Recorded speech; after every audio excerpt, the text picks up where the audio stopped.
Bom dia, Pai seja convosco. Aproveita e cumprimenta o teu vizinho, dizendo um bom dia, na santa paz de Cristo. Aleluia.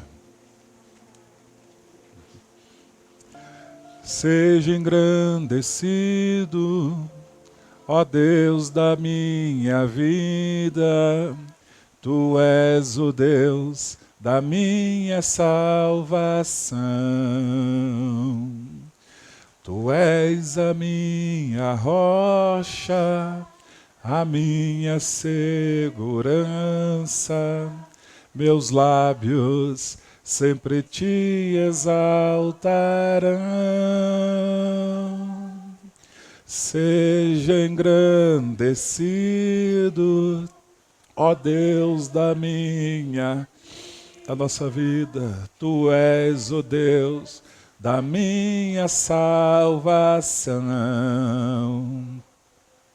Tu és a minha rocha, a minha segurança. Meus lábios sempre te exaltarão.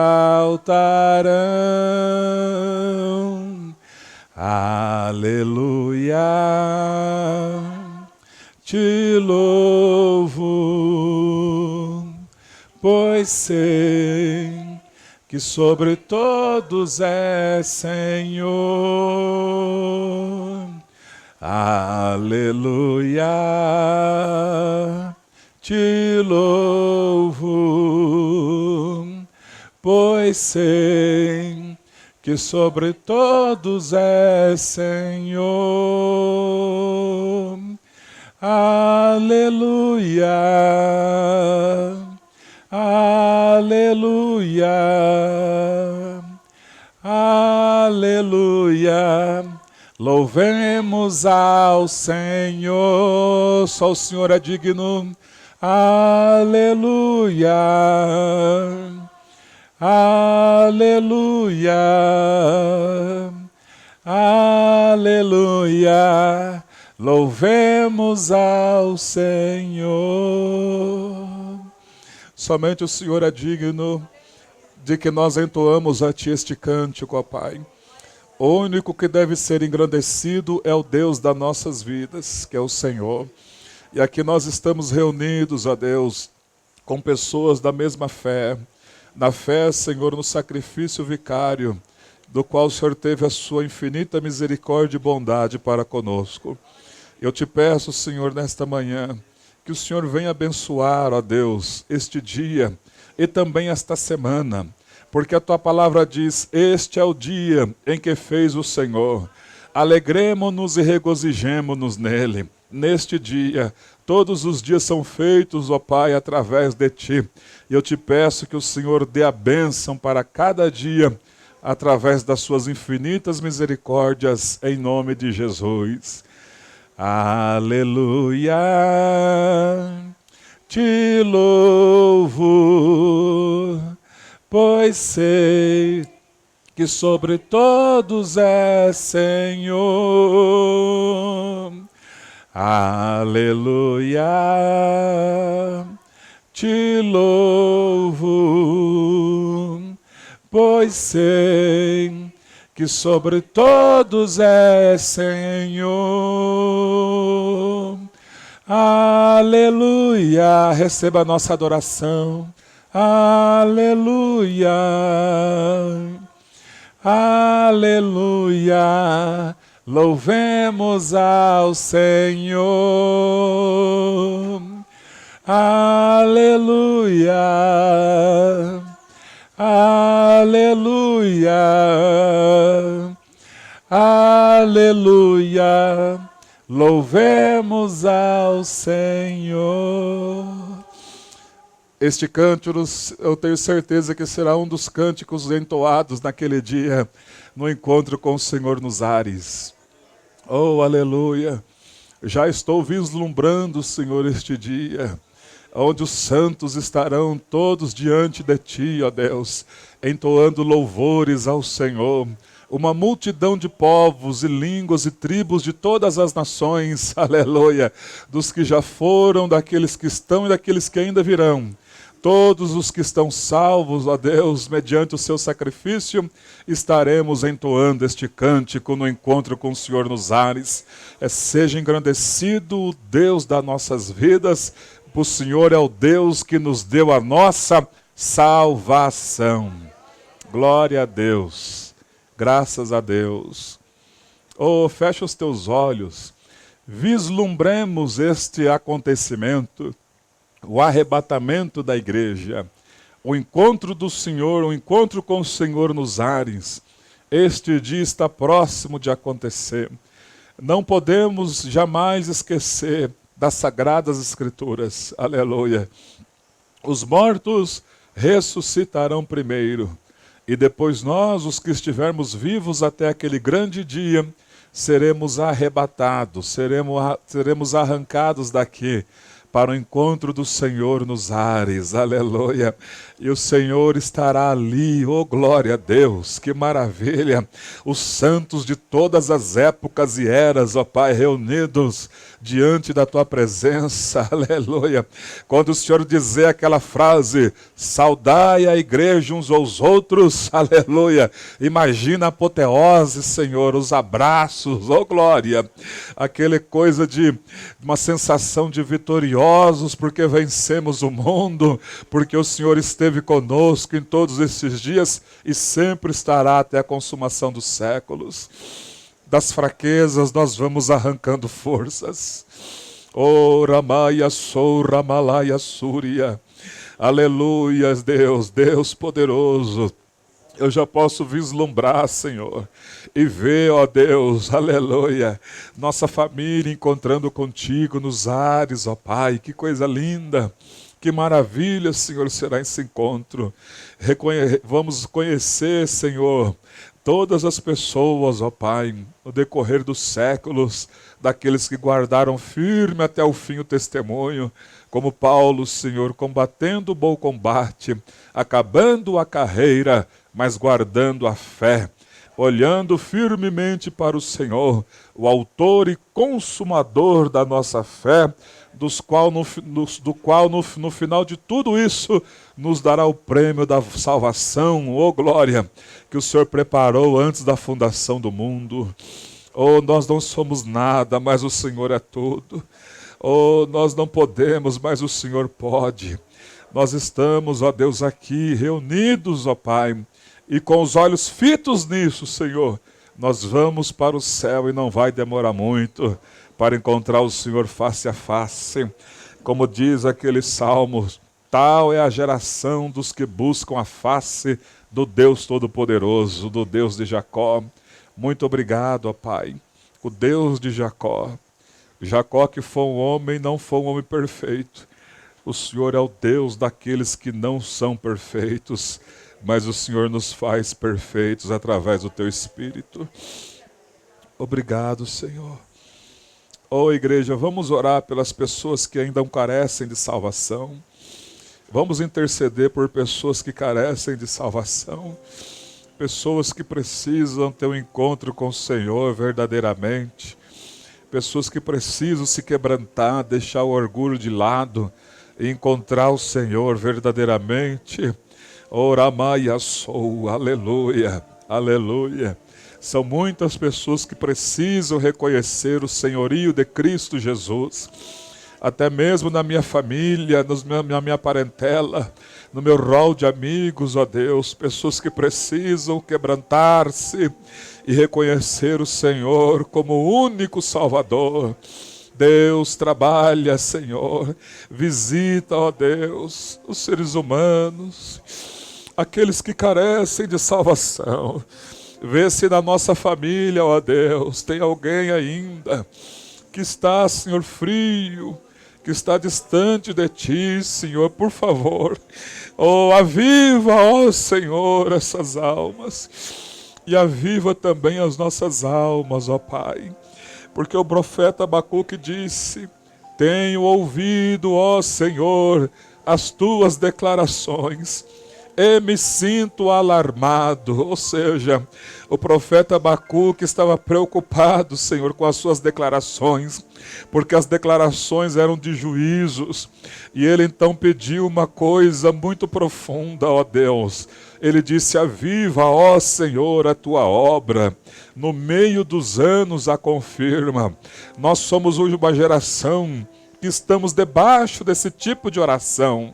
Também, Senhor, o povo israelita, através dos salmos, ele diz: nós daqui vos abençoamos, a geração futura. Também estamos debaixo dessas orações proféticas que alcançaram as nossas vidas. E o profeta Abacuque disse: na tua ira, lembra-te da tua misericórdia, ó Pai. Ó Deus, se compadeça de nós, nos ajuda essas pessoas, ó Pai, que estão frias, que estão às vezes calculistas, que perderam, Senhor, a sensatez. Deus, aquece esses corações. Deus, não permita que também nós venhamos a nos tornar pessoas mornas, mas sim que venhamos a ser quentes e cheios do Teu Espírito, ó Pai. Em nome de Jesus, visita a nossa parentela, os nossos amigos, também os nossos inimigos, as pessoas que não gostam de nós. Que o Senhor visite com veste de salvação. Deus, na nossa casa, visita com veste de salvação. Na nossa parentela, visita com veste de salvação, ó Pai. Em nome de Jesus, aonde estivermos, ó Deus, visita as pessoas com vestes de salvação. Para a Tua glória, para que o Seu reino seja um reino de muitas pessoas, porque assim o Senhor o quer. Aleluia. Em nome de Jesus. Amém. Graças a Deus. Tome o seu assento. Glória a Deus. Aleluia. Senhor, eu também já ganho tempo orando pelas pessoas que vão contribuir nesta manhã, aquelas que vão semear na Tua obra as sementes das quais o Senhor nos dá. Abençoa essas primícias, ó Pai. E abençoa também os professores que irão ministrar as aulas, ó Pai. Usa-os em Tuas poderosas mãos para trazer edificação. A igreja só cresce, Senhor, na palavra. A edificação acontece quando é exposta, Senhor, a palavra. E assim nós estamos aqui fazendo, ó Pai, conforme o Teu querer, explicando detalhes da Sua palavra, em nome de Jesus. Amém. Amém. Se alguém for contribuir, Juninho, passe a salva aí. E nós vamos já dividir nossas classes. Os pequeninos vão com... Vamos lá do ladinho, os jovens. Vamos lá. Os jovens, os pré-adolescentes e os adultos vamos estar aqui. E já abrir nossas Bíblias em Romanos, capítulo de número 12. Glória a Deus. Tem bastante coisa hoje para o povo de Deus estudar, né? Aos Romanos, nós aqui vamos em Romanos capítulo 12. Oh, glória a Deus. Deus seja louvado. Aleluia. Todos já estão ali em suas respectivas classes. E nós vamos aqui então, né, irmãos? Romanos capítulo 12, vamos estudar essa parte. Graças a Deus. Acharam? Vamos à leitura do texto. Essa aqui é a espada de dois gumes. Ela vai para lá e vem para cá. Ela penetra até a divisão da alma e do espírito, juntas e medulas.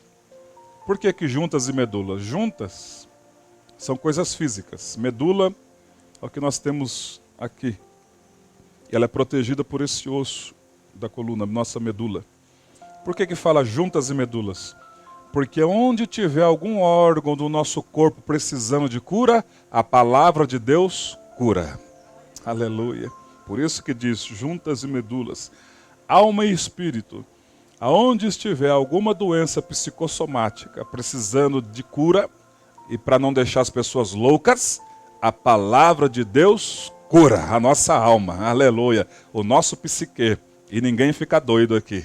Amém? Aleluia. Então vamos lá. Romanos capítulo 12.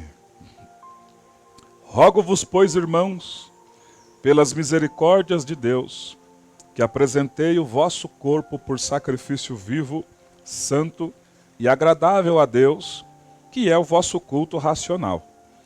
E não vos conformeis com este século, mas transformai-vos pela renovação da vossa mente, para que experimenteis qual seja a boa, agradável e perfeita vontade de Deus.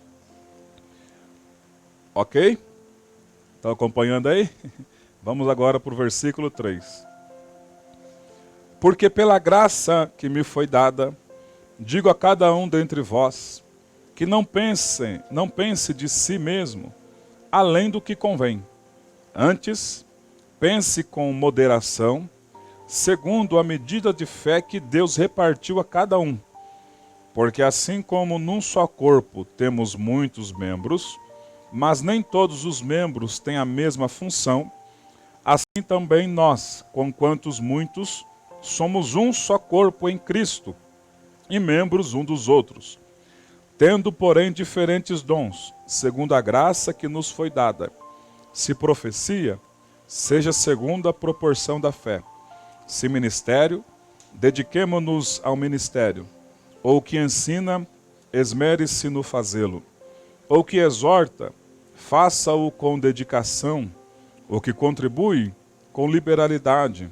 O que preside, com diligência. Quem exerce misericórdia, com alegria. Eu estou fazendo uma pausa nesses blocos, porque versículo 1 e 2 é um bloco. Versículos 3 a 8 é outro bloco. E agora versículos 9 a seguir é outro bloco. O amor seja sem hipocrisia. Detestai o mal, apegando-vos ao bem. Amai-vos cordialmente uns aos outros com amor fraternal, preferindo-vos em honra uns aos outros. No zelo, não sejais remissos, sede fervorosos de espírito, servindo ao Senhor. Regozijai-vos na esperança, sede pacientes na tribulação, e na oração perseverantes. Compartilhai as necessidades dos santos, praticai a hospitalidade, abençoai os que vos perseguem, abençoai e não amaldiçoeis, alegrai-vos com os que se alegram, e chorai com os que choram. Tende o mesmo sentimento uns para com os outros. Em lugar de serdes orgulhosos, condescendei com o que é humilde. Não sejais sábios aos vossos próprios olhos. Não torneis a ninguém mal por mal. Esforçai-vos por fazer o bem perante todos os homens. Se possível, quanto depender de vós, tende paz com todos os homens. Não vos vingueis a vós mesmos, amados, mas dai lugar à ira de Deus, porque está escrito: a mim pertence a vingança, eu é que retribuirei, diz o Senhor. Pelo contrário, se o teu inimigo tiver fome, dá-lhe de comer. Se tiver sede, dá-lhe de beber, porque fazendo isto, amontoará brasas vivas sobre a sua cabeça. Não te deixes vencer do mal, mas vence o mal com o bem. Aleluia! Que maravilha! Deixa eu devolver aqui a carteira do meu querido irmão aqui, que ele ficou no carro ontem. Eu acho que tem um negócio do carro seu, viu, Samara? Não sei onde está. Está guardadinho ali. Ok. É fácil ser cristão e colocar essas palavras em prática, irmãos? Mas, antes de entrar quando o caldo começou a engrossar para o nosso lado, a partir do versículo 9, vamos entender os demais versículos aqui, né? Aleluia. Nessa carta que estamos estudando ela, há algum tempo, capítulo por capítulo. Então eu vou ler uma introdução que eu escrevi aqui, e aí os irmãos vão participando no decorrer da aula, ok? Então, introdução. Depois de Paulo mostrar a condição espiritual de Israel nos capítulos 9, 10 e 11 de Romanos, haja vista que nosso Deus tem tratado com os gentios, pois Israel continua, em sua grande maioria, com seu coração endurecido. Desde a revelação de Isaías, no capítulo 6, cerca de 700 anos antes de Cristo vir ao mundo, desde então, o povo de Deus, o povo israelita, tem estado com o coração e com os ouvidos tapados, os corações endurecidos e cegos espiritualmente. Então vamos ler Isaías capítulo 6 e ver o porquê, entender depois o porquê que esse povo ficou dessa maneira, cego, surdo e de coração endurecido. Isaías capítulo 6.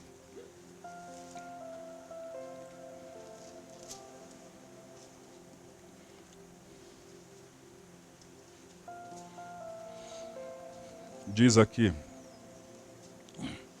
no ano da morte do rei Uzias, eu vi o Senhor assentado num alto e sublime trono, e as abas das suas vestes enchiam o templo.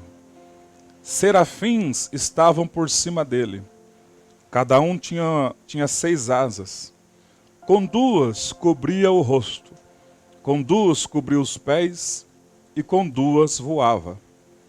E clamava uns para com os outros, dizendo: Santo, Santo, Santo, é o Senhor dos exércitos, toda a terra está cheia da tua glória.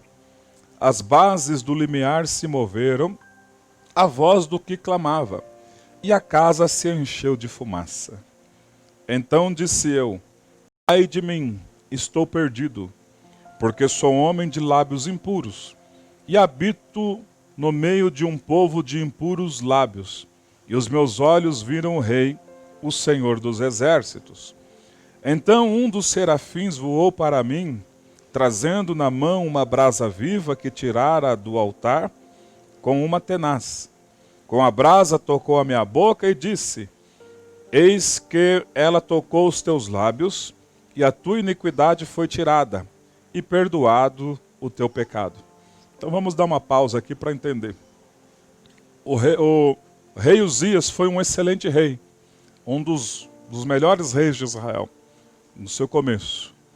Parece uma história muito parecida com muitos que se dizem cristãos.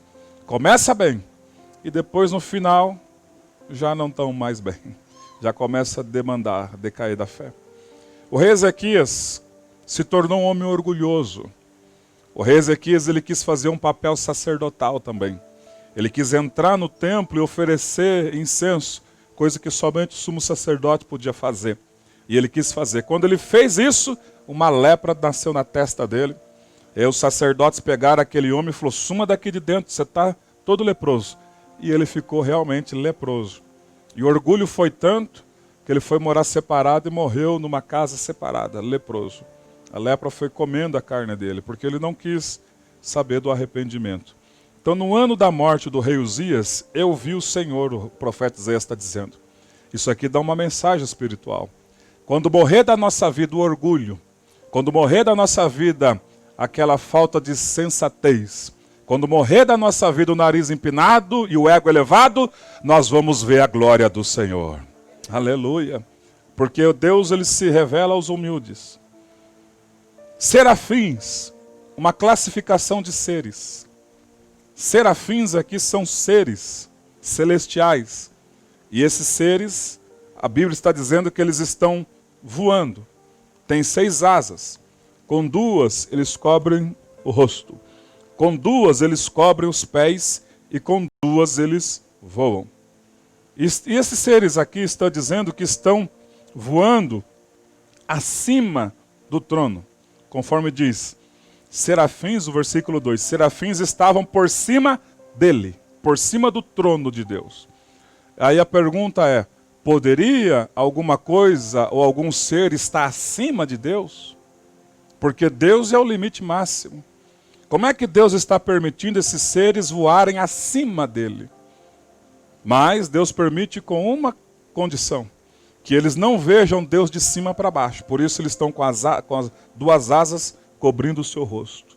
Duas asas cobrindo os seus pés. Diga assim: reverência, temor e tremor, respeito para com o Criador.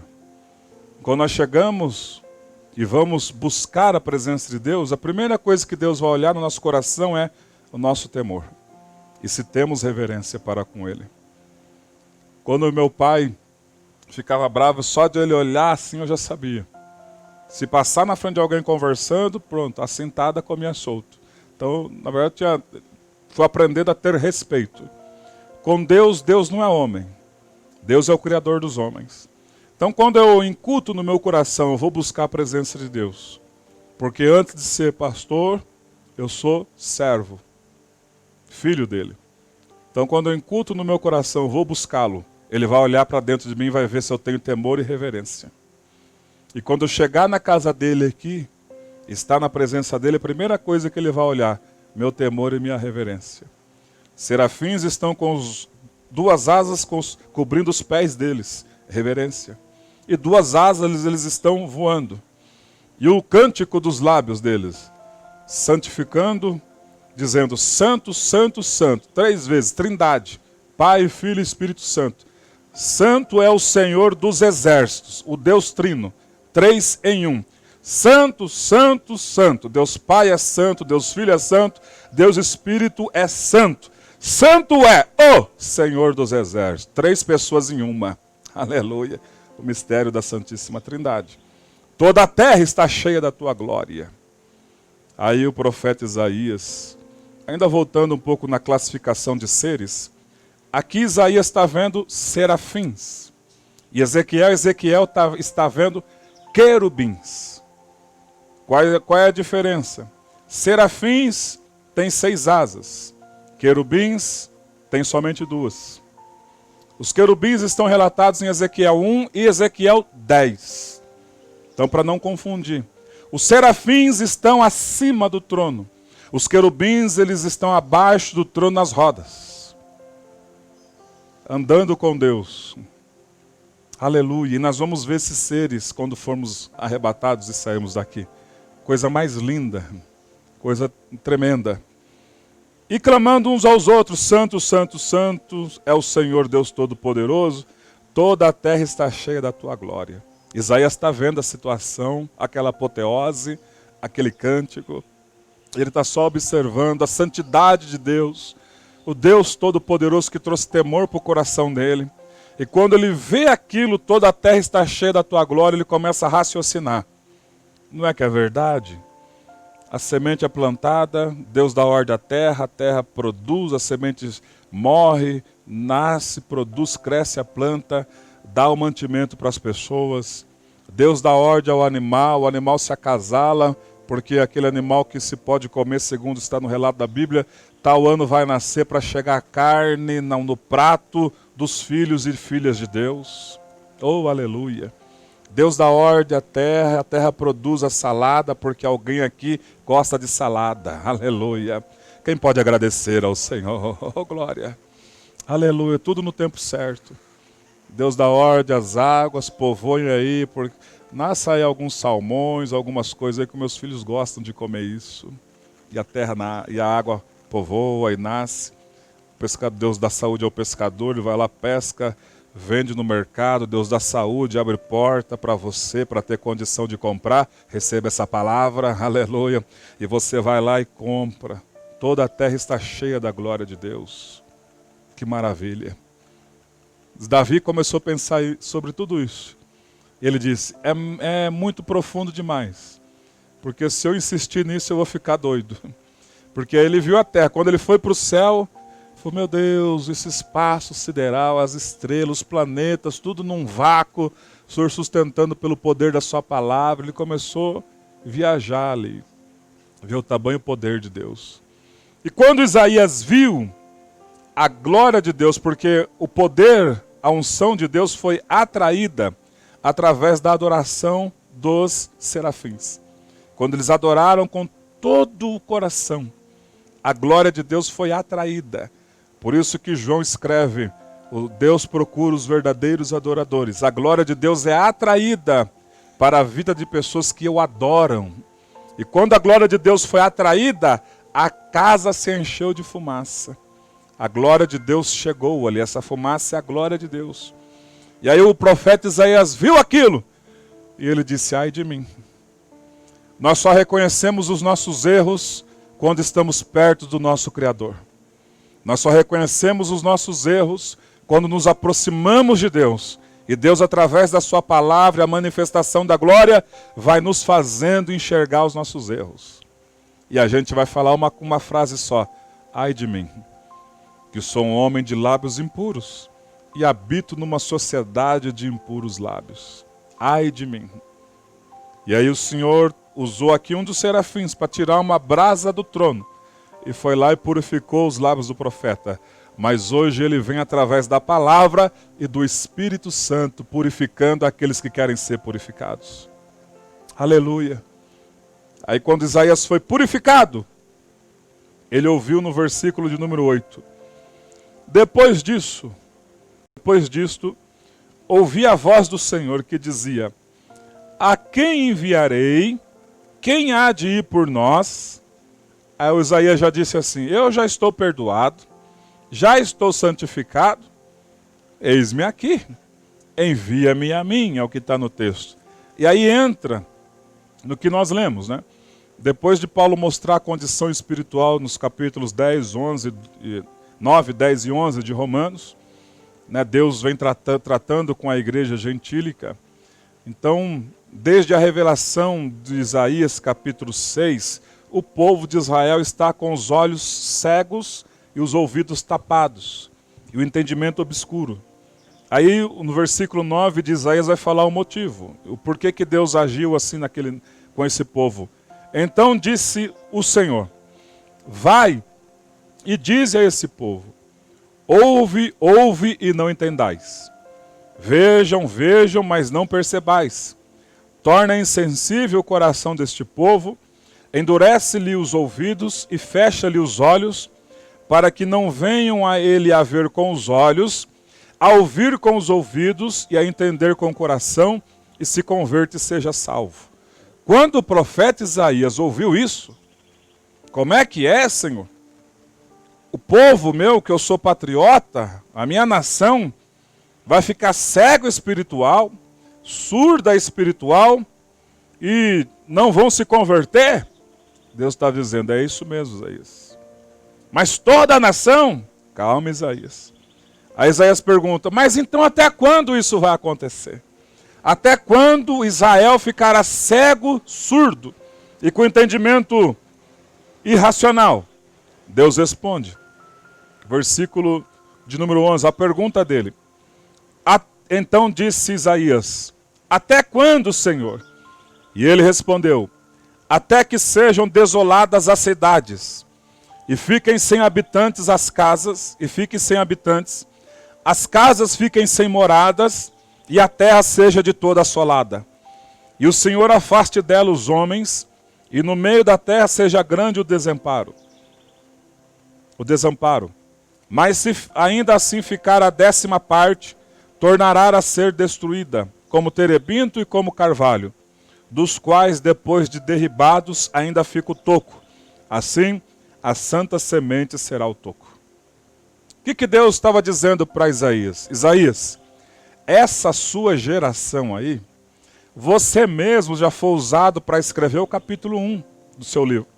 No capítulo 1 você está descrevendo para mim, e sendo usado por mim, que o boi, o animal, conhece o seu dono, mas o meu povo não me conhece. O meu povo se afastou de mim de tal maneira que ele ficou pior do que as outras nações. Porque uma coisa é as outras nações não saberem a questão do erro. Eles anulam a lei eterna. Outra coisa é o meu povo saber o que eu penso e praticar o erro.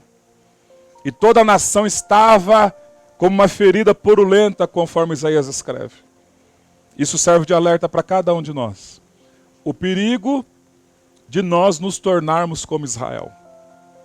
Deus nos dá bênçãos, Deus nos abre o mar vermelho, Deus nos dá saúde, Deus nos dá sabedoria, Deus coloca nós no meio de príncipes e princesas, e se nós bobearmos e começarmos a pecar como Israel pecou, Deus nos deixa surdo espiritual, cego espiritual e embrutecido de entendimento. Israel ficou assim. Deus estava dizendo, vai morrer tudo. Vai ficar, se ficar a 10ª parte, vai tornar de novo o exército, entrar aí, vai matar tudo. Assim como quando cai a árvore, o carvalho, o terebinto, e fica só o toco, só aquele toquinho, assim a santa semente vai ser isso aí, remanescentes. E isso aconteceu na história, através da Assíria, através da Babilônia, através do Império Grego. Império Grego não, através do Império Grego, o Medo Persa foi favorável, libertou o povo, Ciro o Persa. Mas através do Império Grego, através do Império Romano, hoje através do Islã, perseguindo Israel. Por quê? Porque um dia eles deixaram o pecado tomar conta deles. Uma coisa é a pessoa que está no mundo, Deus fala assim, eu não levo em conta o período da ignorância. O período da ignorância eu não sei, não sabia que isso era errado, agora eu sei. Agora quando eu sei, a partir daquele momento Deus está levando em conta. Então, se nós percebemos, Deus está nos encurralando. Já viu quando vai pegar uma galinha, você vai cercando ela assim, né? Deus está nos encurralando a quê? A levar-nos à presença do Espírito Santo. Porque só conseguimos ficar sem pecado através da presença do Espírito Santo. Quando nós nos afastamos um pouquinho do Espírito Santo, o pecado, essa carne aqui começa a florar de novo. Aí começa a mentir de novo, começa a enganar de novo, começa a falar palavrão de novo, começa a ficar na roda dos escarnecedores de novo, começa a pensar coisas que não deve pensar de novo. Os desejos começam a vir de novo. E aí quando menos espera vai caindo, caindo, caindo, e é igual a Israel, irmão. E o profeta, até quando, Senhor, essa situação vai ficar assim? Isaías, isso aí vai séculos, vai anos para frente. Porque esse povo endureceu o seu coração. E esse povo não quer saber de mim. Será que era Deus que assim o quis que esse povo ficasse cego? Não, o povo escolheu o pecado. Eles escolheram o pecado. Deus está sempre pronto. O que a palavra diz? Pode cair o justo, mas de todas elas eu levanto. Deus está sempre pronto a estender a mão e levantar.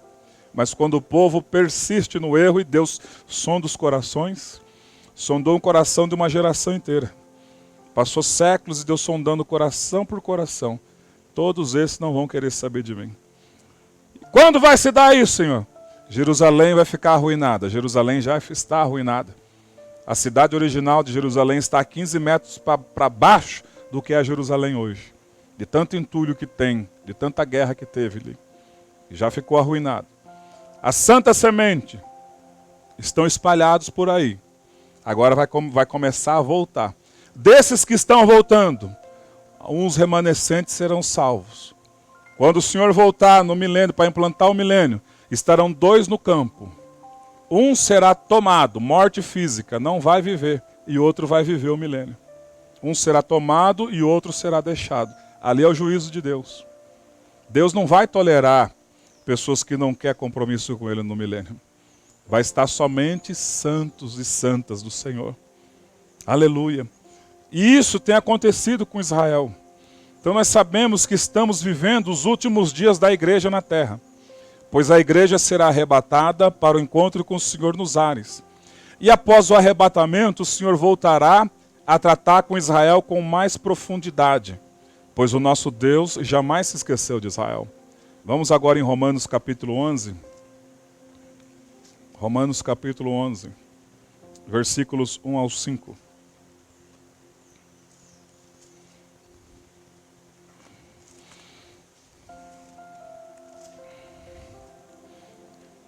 Pergunto, pois, terá Deus, porventura, rejeitado o seu povo? Ele está falando aqui de Israel. De modo nenhum. Porque eu também sou israelita. Sou descendência de Abraão, da tribo de Benjamim. Isso aqui é Paulo falando. Benjamim foi o último filho de Jacó. Ele foi o 12º filho.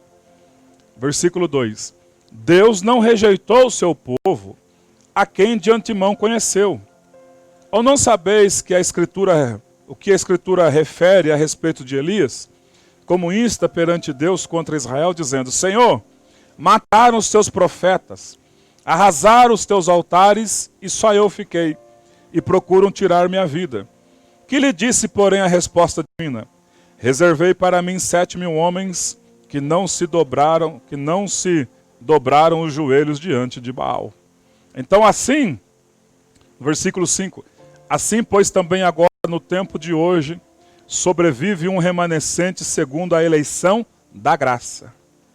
O erro de Israel foi confiar na lei e querer viver o tempo da lei, viver pela lei, a eleição da graça. Então, assim como o profeta Isaías, quando disse: Senhor, mataram todos os seus profetas, não tem mais ninguém, só ficou eu. E eu fugi porque se eu ficasse lá, ia decapitar eu e o senhor não ia ter mais profeta. Aí Deus falou para ele: Ih, coitado de você, está pensando que está se achando o último. Coitado, você não sabe de nada. Ih, Elias, você está longe de saber das coisas. Tem mais gente viva e mais crente que eu? Tem. Você, quando nesse período de seca, você foi para onde? Lá para o Ribeiro de Querite. Tomou o quê? Da água cristalina. E depois, e para matar a fome? O senhor mandou os corvos trazer carne. O anjo assou pão para mim. E depois, o ribeiro secou, o senhor mandou ir lá para uma casa da viúva. A viúva pobrezinha, estava lá catando cavaco. E você comeu o quê? Lá, bolo de farinha, que gostoso. Então, você viveu todos esses dias na bonança. E tem 7.000 pessoas escondidas em cavernas, comendo pão e bebendo água. São mais crentes do que você. Foi um tapa na cara de Elias, que achou que ele era o maior e o único crente que existia.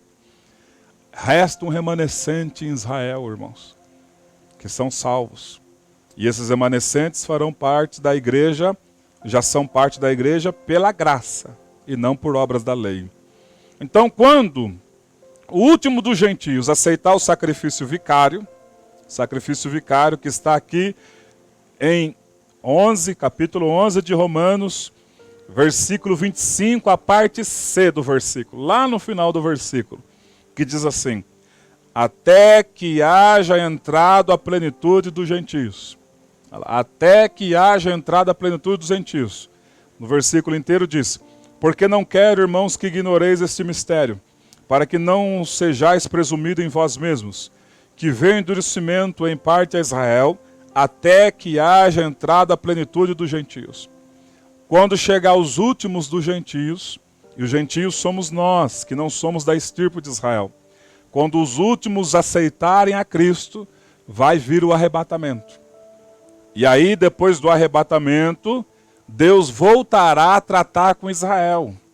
Mas, pastor, e a igreja? A igreja vai sofrer, porque a igreja foi arrebatada àqueles que estão, as virgens prudentes. E as insensatas sofrerão. Quem quiser ser salvo na tribulação vai ter que pagar pela própria vida, irmãos. É o que João está vendo lá debaixo do trono. E essas almas aí, quem são? São almas dos que foram decapitados, judiados. Vai ser mais ou menos como aconteceu em Cuba. Se é crente, se é de Jesus, sou. Nega ele, não nego. Pega o alicate aí, vão arrancar a unha. Pega aí, vão arrancar dente. Você não vai negar Jesus? Não nego Jesus. Estica ele aí nas máquinas. Estoura os órgãos.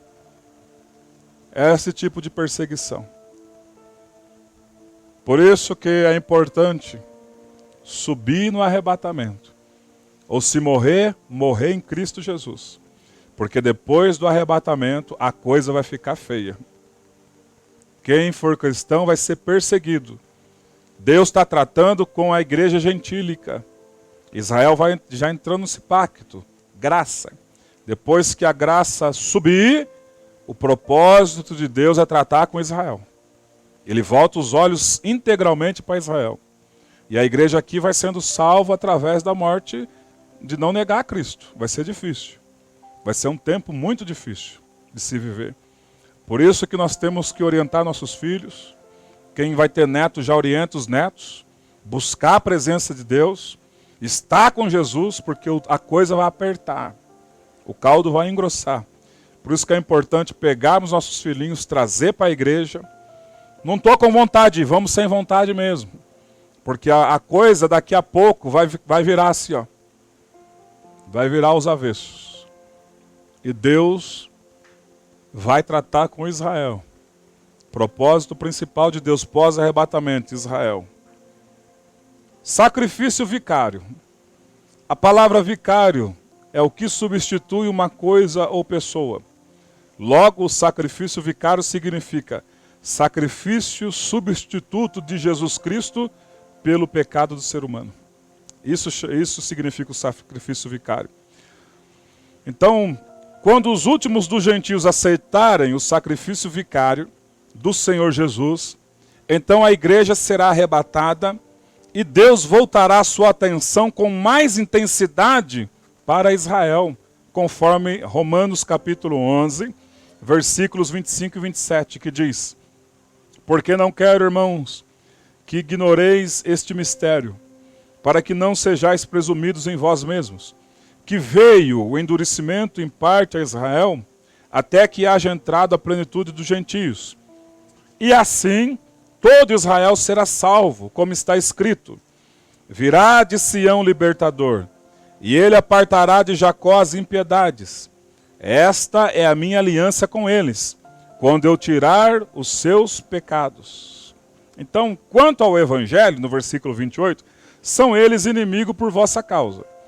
Quanto, porém, à eleição, amados por causa dos patriarcas, porque os dons e a vocação de Deus são irrevogáveis. Pastor Anderson, aonde está falando mais a respeito desse tempo do pós-arrebatamento e da tratativa de Deus com Israel? Vamos em Zacarias. Zacarias capítulo 12. Zacarias é antes de Mateus.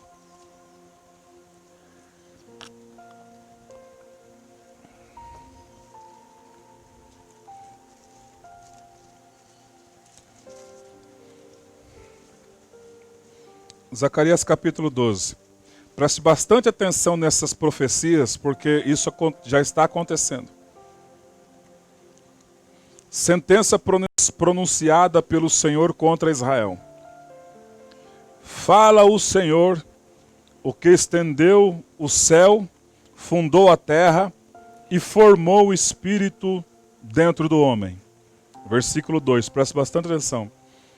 Eis que eu farei de Jerusalém um cálice de tontear para todos os povos em redor e também para Judá durante o sítio contra Jerusalém. Irmãos, se vocês começarem a partir de hoje ver as abstenções da ONU contra Israel, vocês vão ver muitas e muitas e muitas coisas contrárias contra Israel. Israel é um país pequenininho, segundo diz o tamanho de São Paulo, pequenininho, pequeniníssimo, lá no Oriente Médio.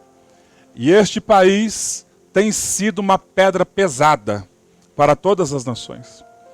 De todos os países da terra, a Israel, Jerusalém, Israel, é o que mais está sendo falado na ONU. Palestinos. E nós sabemos, pela história, que não existe palestinos. Porque quando conquistaram Israel e trouxeram outros povos, como fizeram Senaqueribe, quando conquistou o lado norte, povoaram com outros povos Samaria, e o povo ficou sendo samaritano. Lá quando fizeram isso, e povoaram Israel, e falou, agora são os palestinos. Quem deu o nome palestino foi um homem, inimigo de Israel, em homenagem aos filisteus. Porque Palestina, na semântica, vem de Filistia. E Filistia são os filisteus. Dentre os filisteus, Golias, que Davi matou. Então, palestinos foi dar o nome dado ao povo que era em homenagem aos filisteus. Isso você não acha nas histórias. Mas se você pesquisar, você acha. Israel está dividido. Quando eles entraram lá, eles colocaram o domo da rocha, sabe aonde? Domo da rocha, conforme o Islã, aonde foi o templo de Salomão. Já imaginou uma coisa dessa? Quem sabia disso? Isso são situações que nós devemos saber, irmãos. Porque o que está acontecendo em Zacarias 12, aí as pessoas às vezes ficam meio perdidas. Parece que Deus se esqueceu de mim. Não. Deus deixou tudo profético, tudo detalhadinho. Isso são coisas que a igreja precisa saber. A igreja não tem que saber só de pular, cantar, dizer glória a Deus, aleluia e falar língua estranha. A igreja tem que saber a palavra profética, a palavra.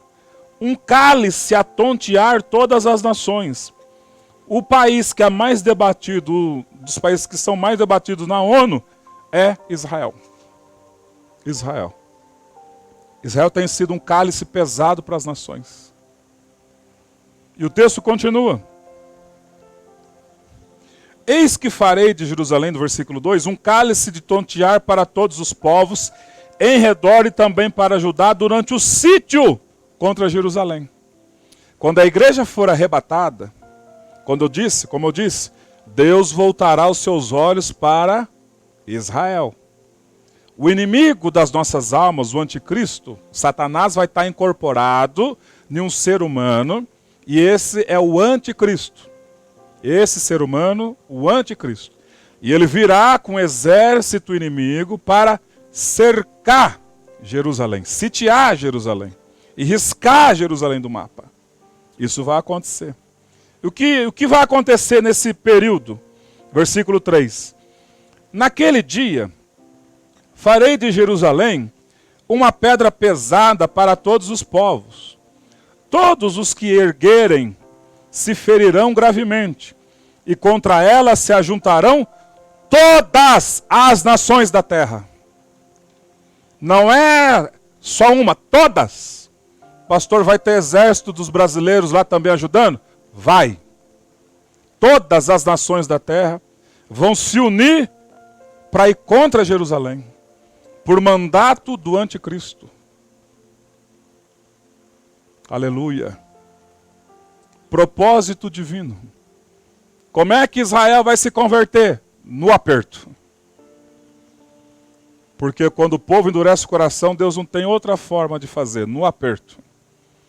Quando cercou, exército para tudo quanto é lado, aviões, mísseis teleguiados para derrubar contra Jerusalém, Deus está dizendo, aquele dia, Jerusalém vai ser um cálice pesado, um cálice que eles vão tomar e vão ficar tontos, embriagados.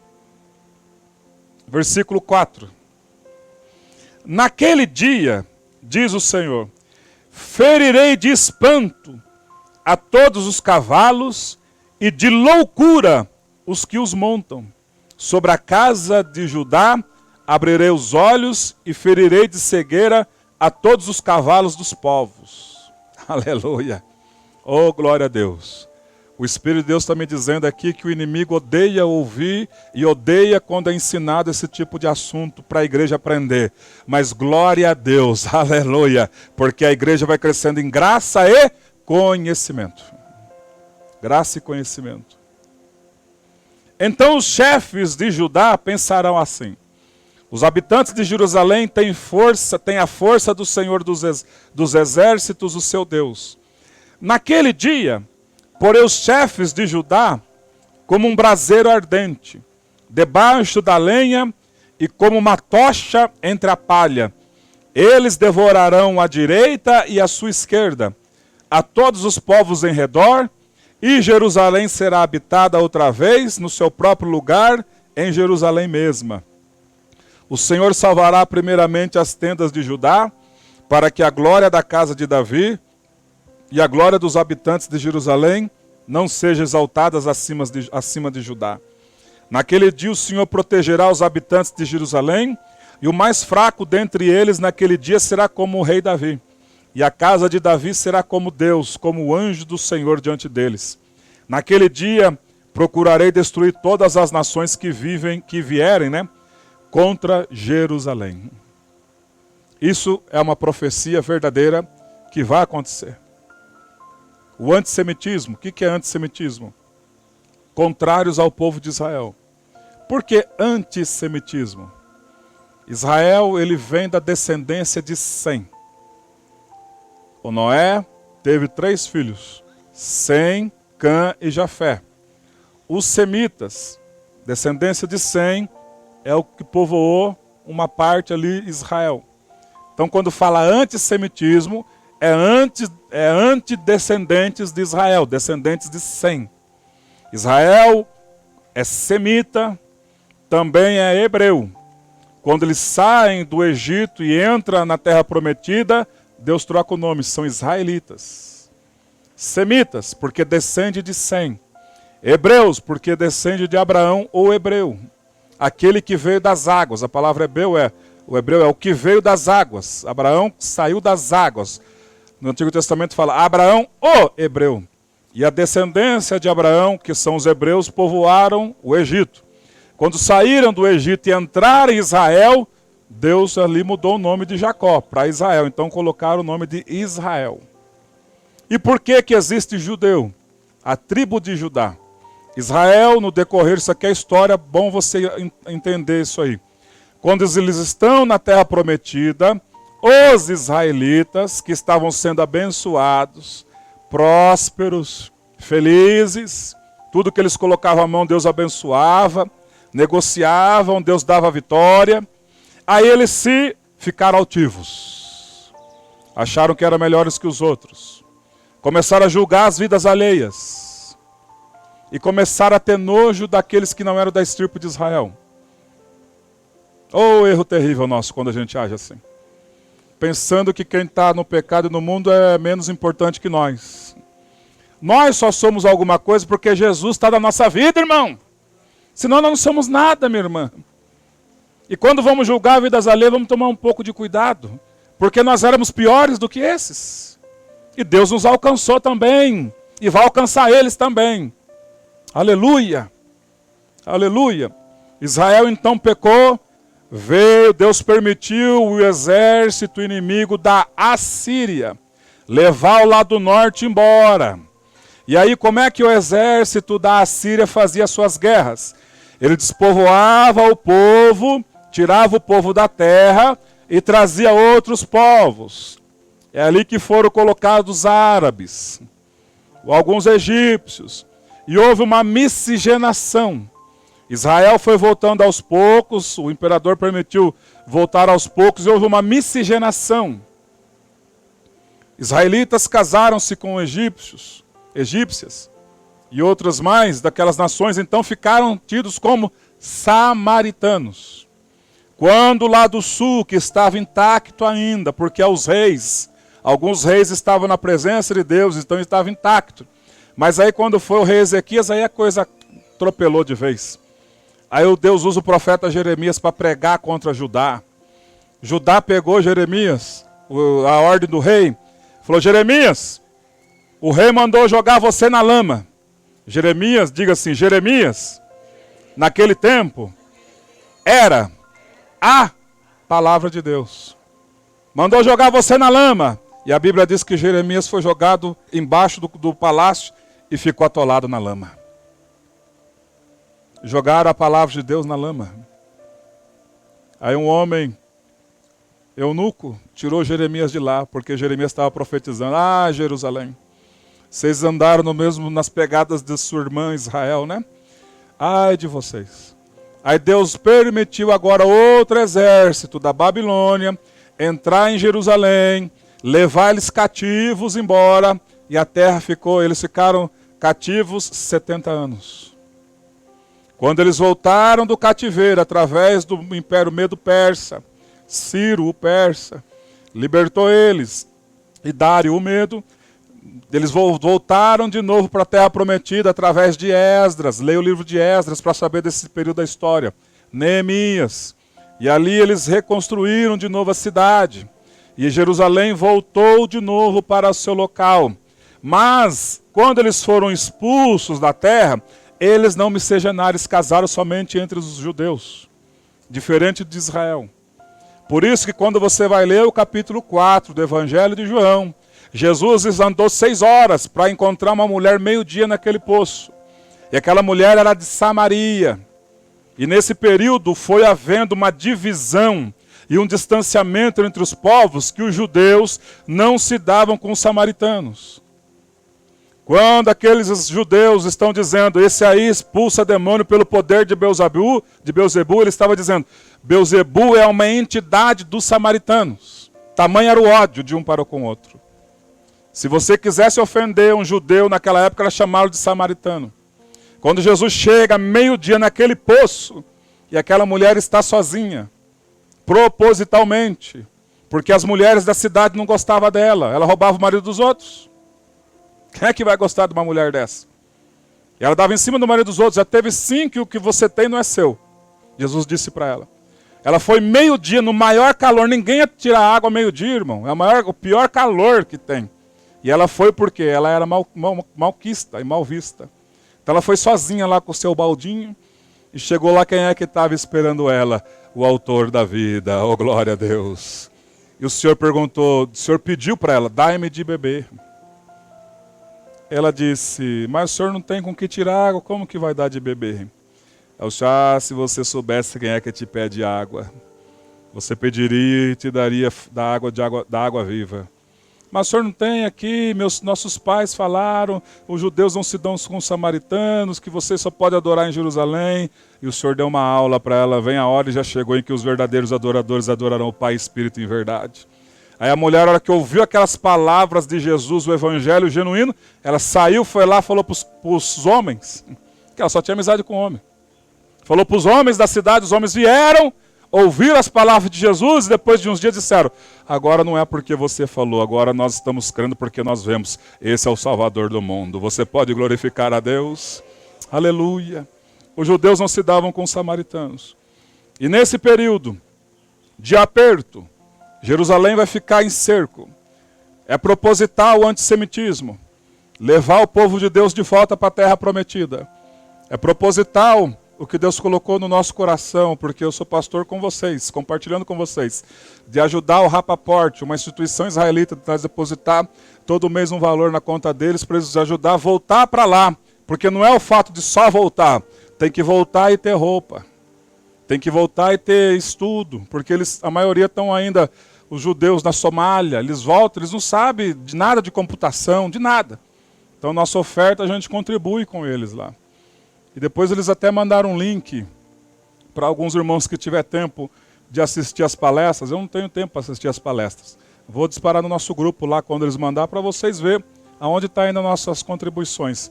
Os israelitas estão voltando, estão comprando computador, construindo apartamento, reconduzindo ele à vida da sociedade moderna, porque Israel hoje é um país moderno. E eles vêm, sofrem um pouquinho, mas depois eles pegam no tranco e vão embora. Aí eles vão vivendo a vida deles. Então eles estão voltando para lá propositalmente. Por quê? Se eles não voltarem, eles vão ser perseguidos no mundo inteiro. Deus está deixando essa perseguição no mundo inteiro para eles voltar para lá. E quando eles voltar para lá, eles serão sitiados, conforme está dizendo aqui Zacarias. É aquilo que Deus queria. Quando o exército, todas as nações virem contra Jerusalém, por quê? O que diz lá em Apocalipse 12?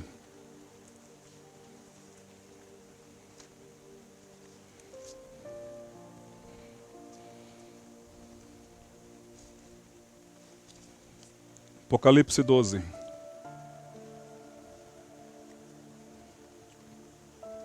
Versículo 1.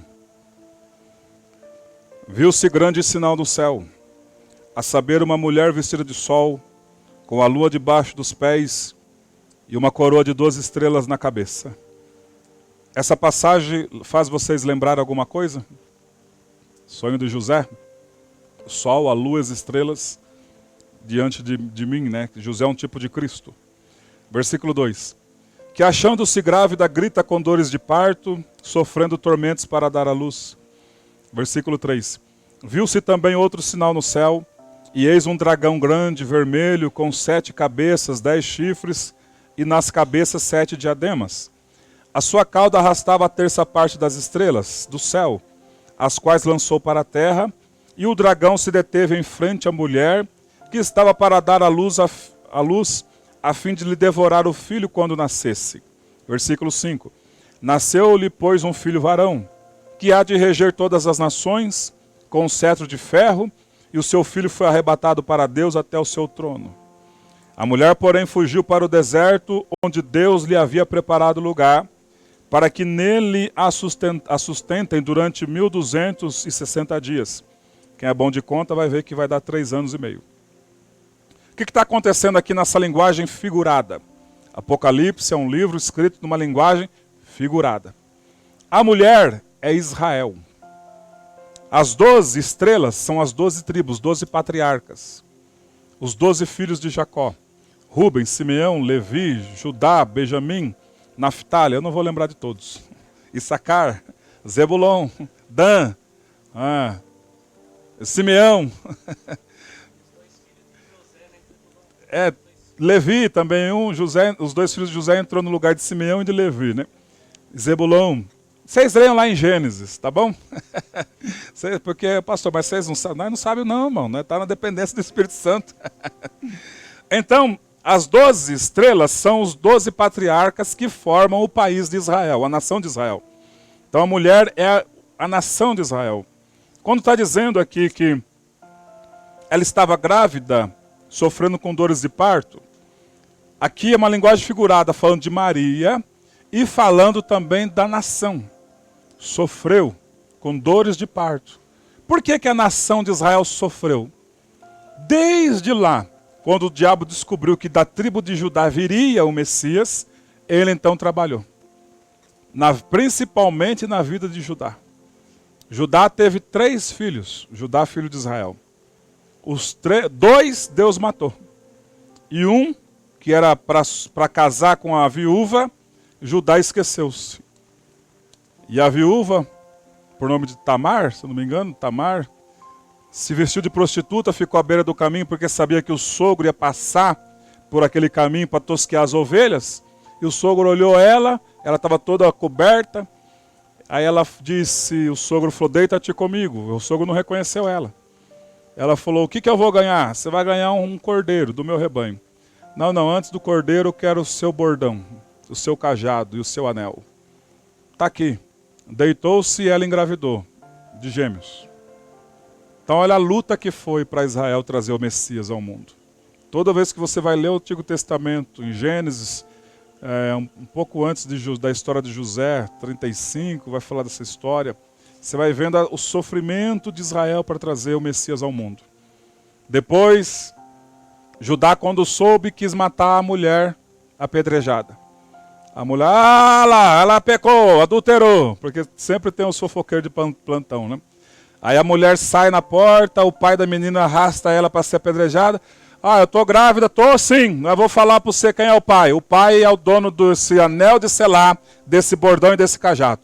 Judá, quando olhou, ela é mais justa do que eu. Calou a boca, e por que não foi apedrejado, né? A misericórdia de Deus. Então, desde então, Israel tem sofrido para trazer o Messias.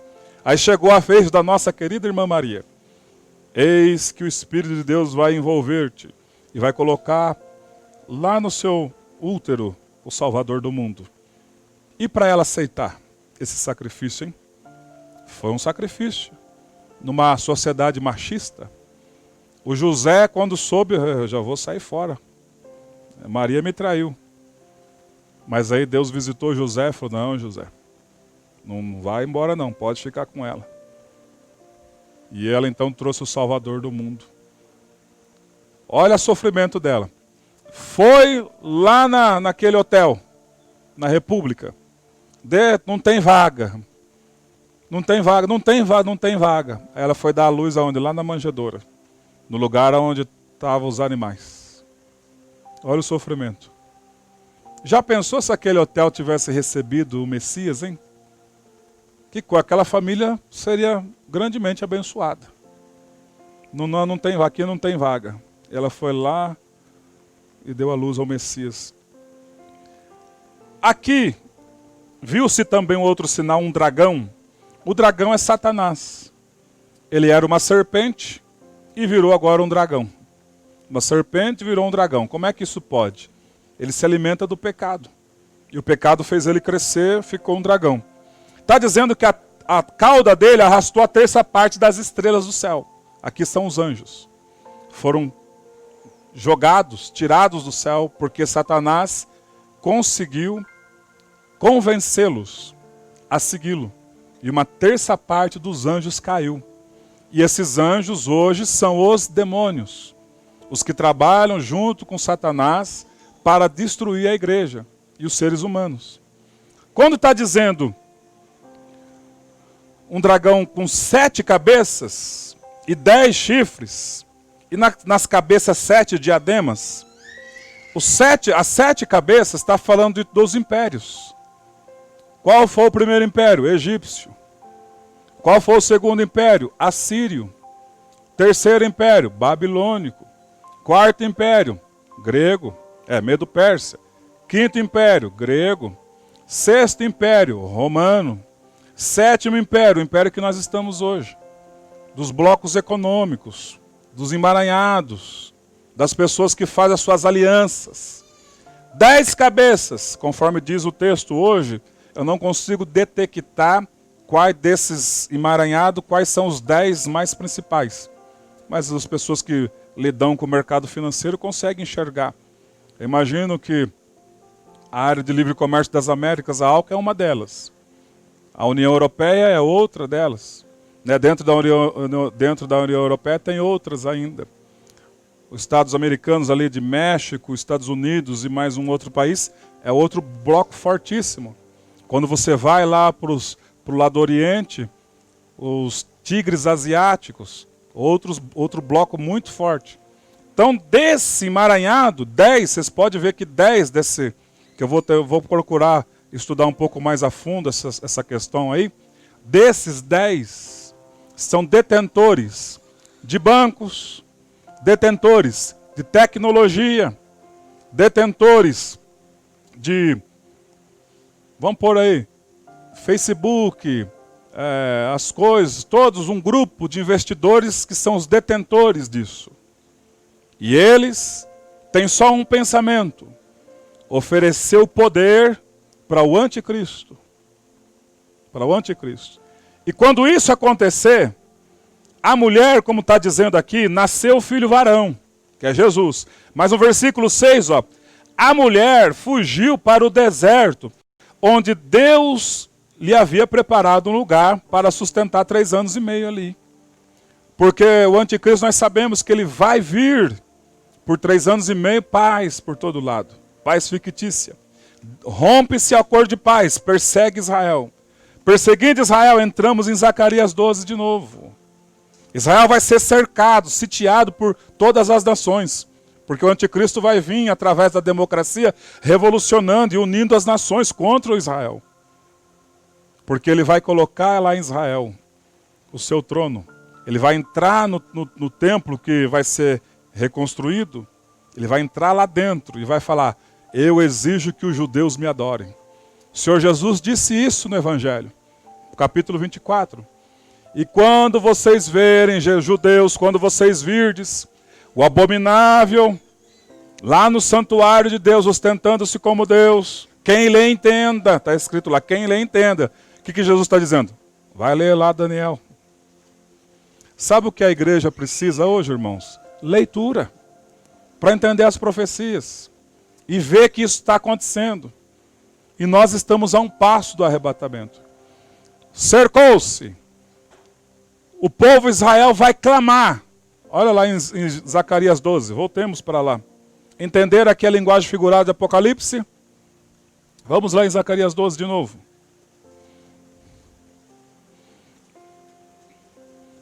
Quando as nações cercar Israel, Israel vai clamar. Aí no clamor deles, vai acontecer no versículo 10, uma situação, E sobre a casa de Davi, e sobre os habitantes de Jerusalém, derramarei o espírito da graça e de súplicas. Olharão para aquele a quem transpassaram. Planteá-lo-ão como quem planteia por um unigênito. E chorarão por ele como se chora amargamente pelo primogênito.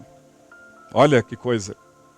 Eles vão ali se converter e se arrepender amargamente do que fizeram, do que negaram o Messias. Versículo 11. Naquele dia será grande o pranto em Jerusalém, como o pranto de Haddad Rimon no vale de Megido. A terra pranteará, cada família à parte, a família da casa de Davi à parte, as mulheres à parte, a família da casa de Natã à parte, suas mulheres à parte, a família da casa de Levi. Todos esses irão chorar amargamente. Por quê? Porque rejeitaram o Messias. E aí, quando o Senhor Jesus descer para ajudá-los, a igreja virá junto com ele, que somos nós. Nós vamos ser arrebatados, depois vamos descer aqui para reinar no milênio. Quando o Senhor desceu aqui na terra, eles vão olhar para as mãos. Aí que se cumpre a profecia do capítulo 13 de Zacarias e versículo 6. Se alguém lhe disser, que feridas são essas nas tuas mãos?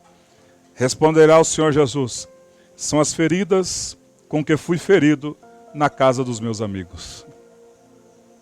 Oh, glória a Deus. E ali Israel se converterá.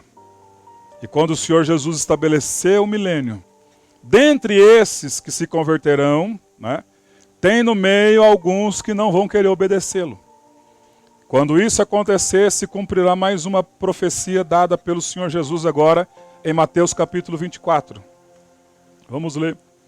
Eu já disse aqui algumas frases dela.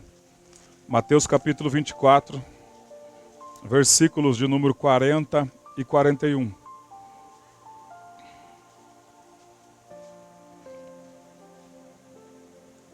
Porque no meio lá dos israelitas vai ter alguns que não vão querer obedecer a Cristo.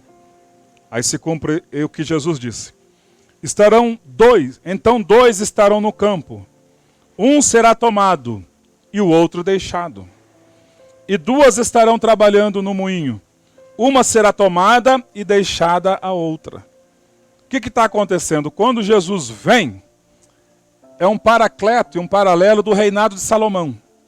Quando Salomão assumiu o trono, o que ele foi? Logo tirando os opositores. Quem que ele tirou? O próprio irmão dele, Joabe. E também aquele outro profeta, ele mandou matar tudo. Simei. Se é opositor, no meu reino não cabe opositores. Aqui está acontecendo a mesma coisa. Aqui não é, como a gente discutiu com o pastor Herod esses dias a respeito desse texto, não é arrebatamento. Aqui é milênio.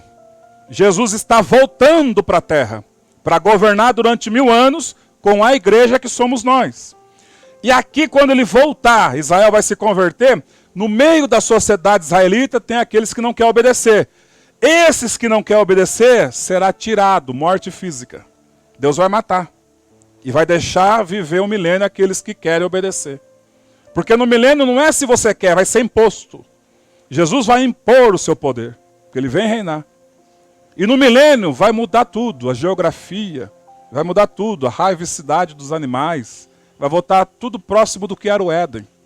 E nós vamos aqui reinar, porque ele prometeu a Abraão que a geração de Israel, eles iam ser abençoados a tal ponto que a nossa mente pequenininha pensa que bênção é você andar num carro bom, numa casa boa, comendo bom. Não, bênção é ter paz interior e viver a sobrenatural de Deus, a paz, a harmonia.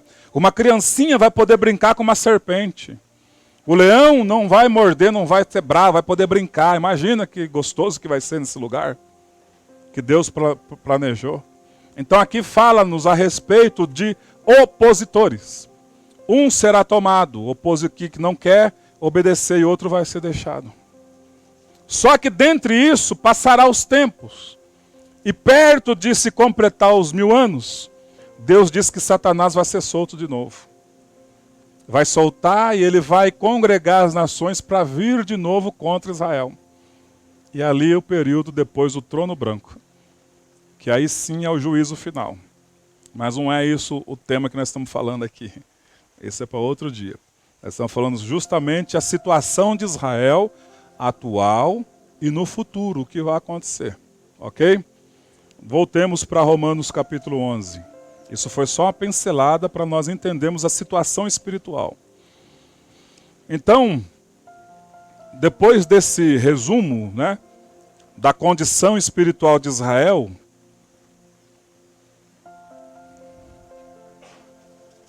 e como o Senhor agirá na vida deles após o arrebatamento, vamos voltar em Romanos capítulo 12, versículos 1 e 2.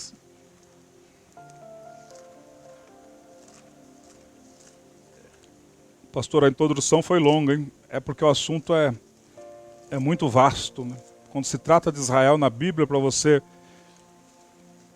não explicar detalhezinhos, não consegue entender essas profecias. Tem muitas, aqui eu falei uma, tem milhares de profecias falando a respeito desse período. Mas voltemos aí em Romanos capítulo 12. Rogo-vos, pois, irmãos, pelas misericórdias de Deus, que apresentei o vosso corpo por sacrifício vivo, santo e agradável a Deus, que é o vosso culto racional. E não vos conformeis com este século, mas transformai-vos pela renovação da vossa mente, para que experimenteis qual seja a boa, agradável e perfeita vontade de Deus. Então, depois desse resumo, né, da condição espiritual de Israel, irmãos, eu tenho dó de quem perde escola bíblica como essa. Mas se você está acompanhando pela internet, glória a Deus, porque isso aqui é coisas profundas demais. Então, depois desse resumo de Romanos, da condição espiritual de Israel, de agora em diante, em Romanos capítulo 12, 13, 14 e 15, Paulo tratará de assuntos primordiais, assuntos relacionados à conduta da igreja, ou seja, assuntos relacionados à vida cristã. Um cristão ou uma cristã deve viver de acordo com esses escritos sagrados, conforme o Senhor nosso Deus orientou o apóstolo Paulo a escrever. Essa é a doutrina, nós vamos falar de doutrina, é imutável, doutrina da igreja.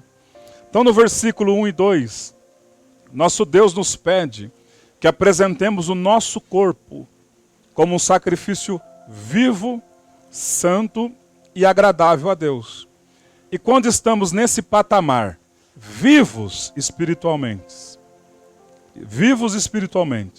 santos, separados do pecado. Vivos espiritualmente, eu estou vivo. Santo, separado do pecado. Aí nós seremos agradáveis a Deus.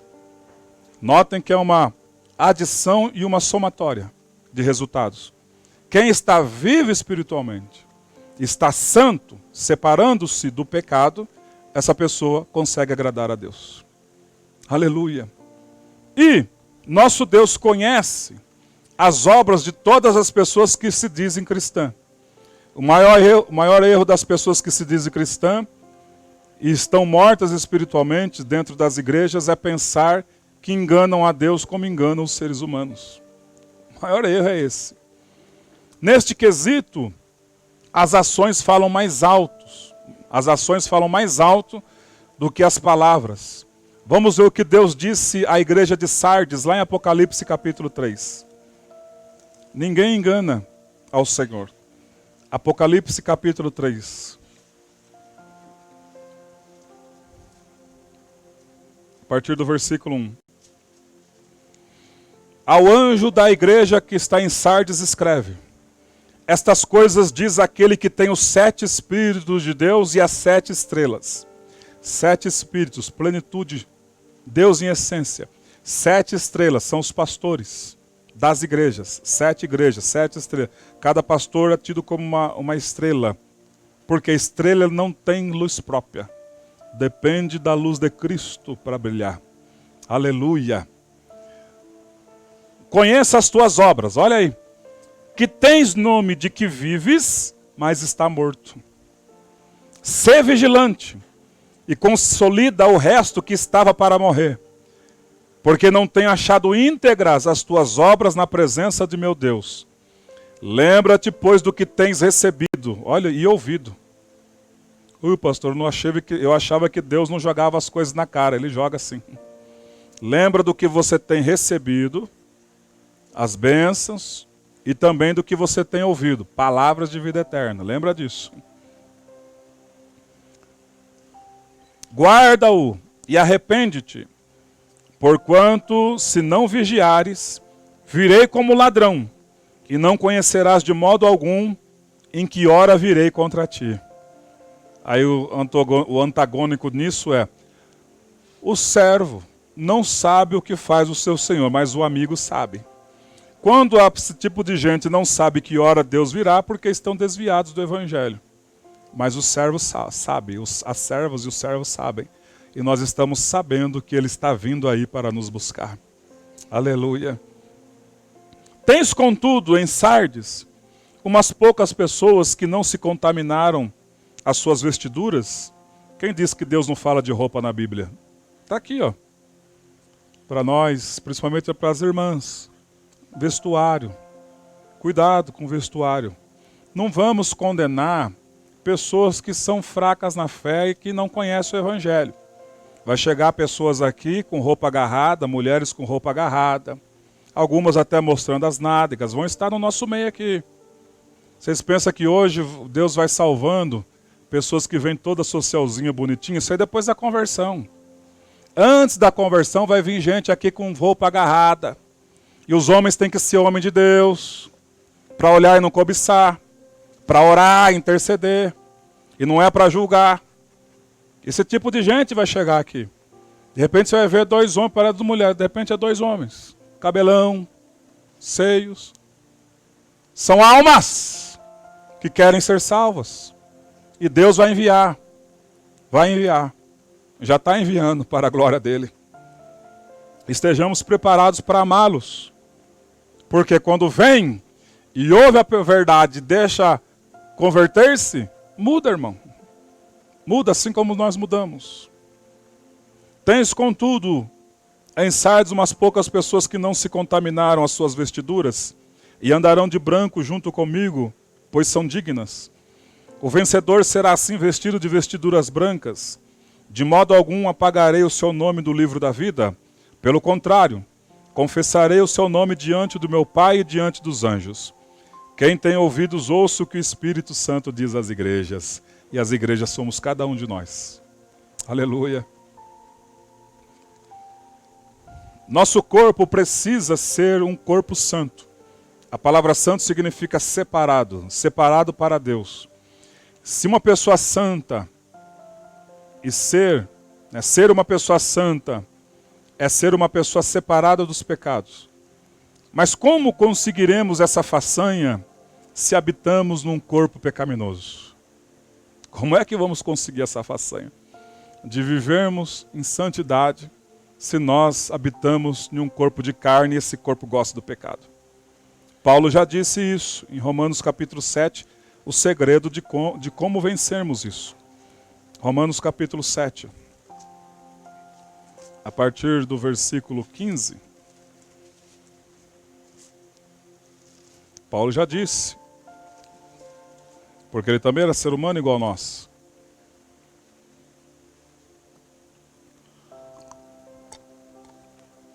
Porque nem mesmo compreendo o meu próprio modo de agir, pois não faço o que prefiro, sim o que detesto. Ora, se não faço o que quero, consinto com a lei que é boa. Neste caso, quem faz isto já não sou eu, mas o pecado que habita em mim. Porque eu sei que em mim, isto é, na minha carne, não habita bem nenhum. Pois o querer fazer o bem está em mim, porém não efetuá-lo. Porque não faço o bem que prefiro, mas o mal que detesto, esse eu sempre faço.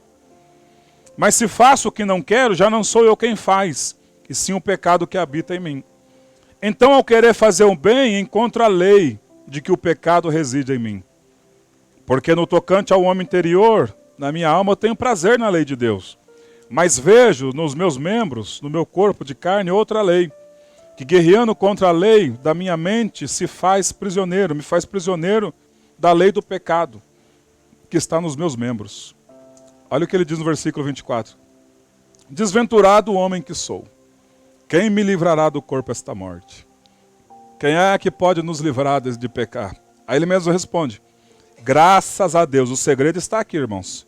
Graças a Deus, por Jesus Cristo nosso Senhor. De maneira que eu de mim mesmo, com a mente, eu sou escravo da lei de Deus, mas segundo a carne da lei do pecado. Quando ele diz, quem me livrará esse mau desejo do meu corpo, ele diz, graças a Deus, por intermédio de Jesus Cristo. O que é isso? Eu só consigo vencer o pecado estando com o Senhor Jesus Cristo. Por quê? Aí lembramos do versículo. Porque em tudo nosso Senhor Jesus Cristo foi tentado. Por isso ele é poderoso para socorrer quem está sendo tentado. E que somos nós que somos tentados diariamente. Diariamente. Aleluia. Só conseguimos ser santos e santas estando com intimidade com o nosso Senhor Jesus Cristo, conforme o versículo 25 do capítulo 7. Requisitos básicos para sermos santos e estarmos íntimos do nosso Senhor Jesus Cristo. Primeiro, diga assim, primeiro, voz de trovão, primeiro, congregar. Vamos ver o que as Escrituras Sagradas nos pedem? Hebreus capítulo 10 e versículo 25. Hebreus capítulo 10. Como é que eu vou fazer? Como é que vamos fazer para fazer mortificar o pecado? Estando próximo, ou com Cristo Jesus em nosso coração. Isso, o que é as coisas de Deus para mim? Requisitos básicos para mim sair desse pecado. Primeiro, Hebreus capítulo 10 e versículo 25. Lê para nós, irmã Kézia, por gentileza. Lê para nós.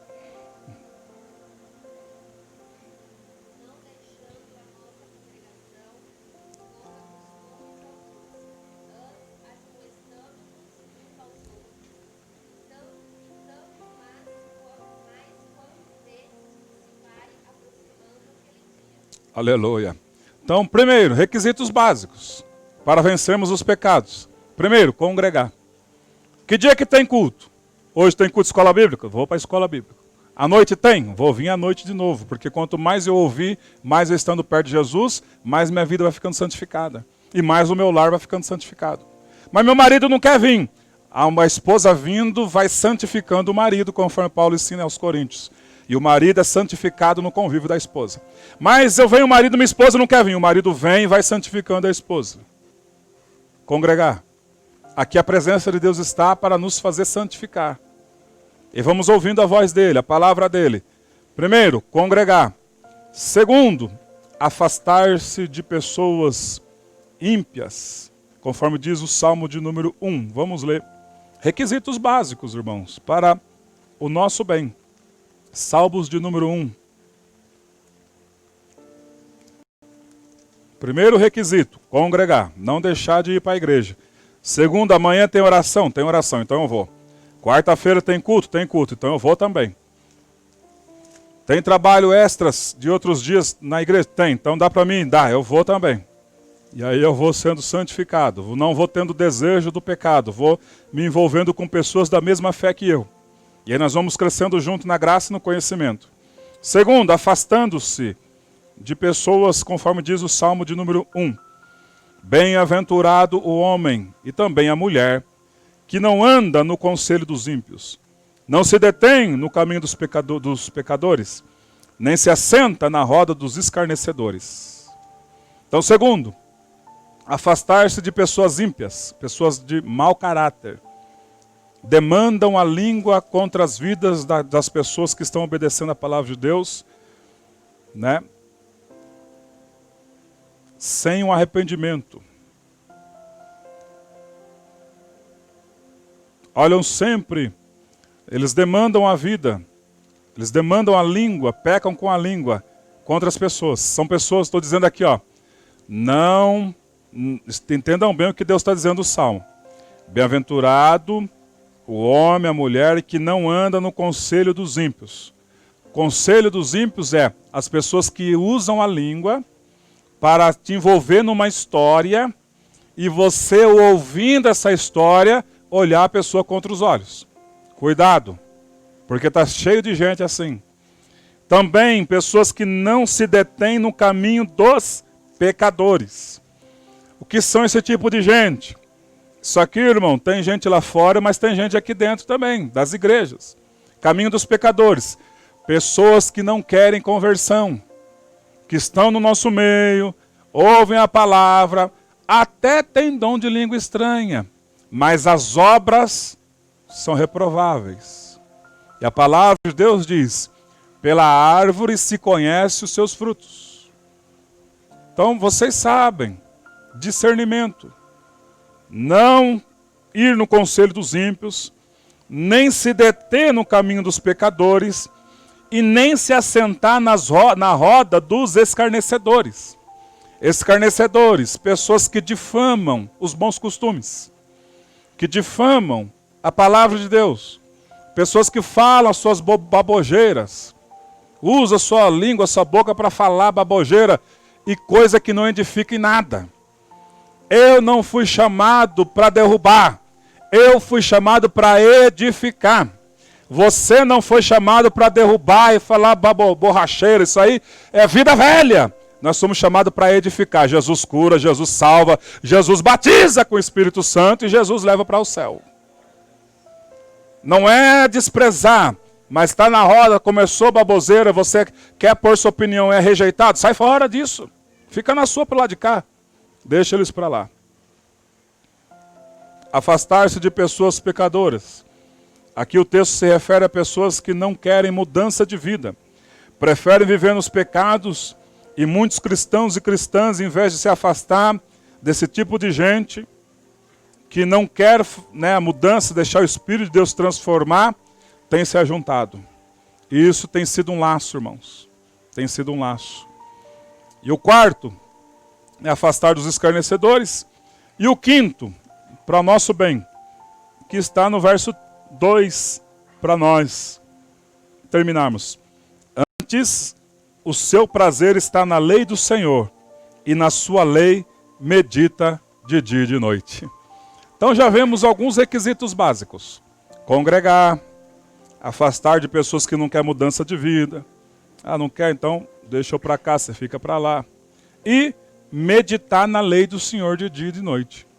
A palavra de Deus não é apenas para ser lida. A palavra de Deus é para ser meditada. Leitura, você lê e medita no que você está lendo. Raciocínio.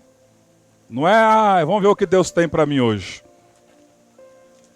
Louco, esta noite pedirão a tua alma. Ah, não, essa palavra não é para mim, não. A palavra de Deus é para ler e meditar. Por quê? Porque a revelação, às vezes, vai estar no contexto, e sempre está no contexto. Não é para ler, vou pegar uma caixinha de surpresa. Vamos ver o que Deus está falando aqui. Ah, não é para mim isso aqui não. Não deu. Aí abre no. Isso aqui também não. Então, irmão, a Bíblia não é caixa de surpresa. A Bíblia é o livro, o manual do ser humano. Então não é para abrir desgovernadamente, vou ler, deixa eu abrir aqui. Não, não é assim não. Leia de Gênesis a Apocalipse, vai lendo. Não estou entendendo nada, vai continuando lendo. Grifa o que você não está entendendo. Conversa com os irmãos. Conversa com a gente, vamos discutir o texto junto. Na nossa página lá do Facebook, do WhatsApp, tem um grupo de estudos. Tem algum versículo que eu não entendi. O que quer dizer isso? Manda lá. Vamos discutir o texto, vamos crescer na graça e no conhecimento. Amém? Requisitos para fugirmos do pecado. Por favor, pastor, pode ficar à vontade.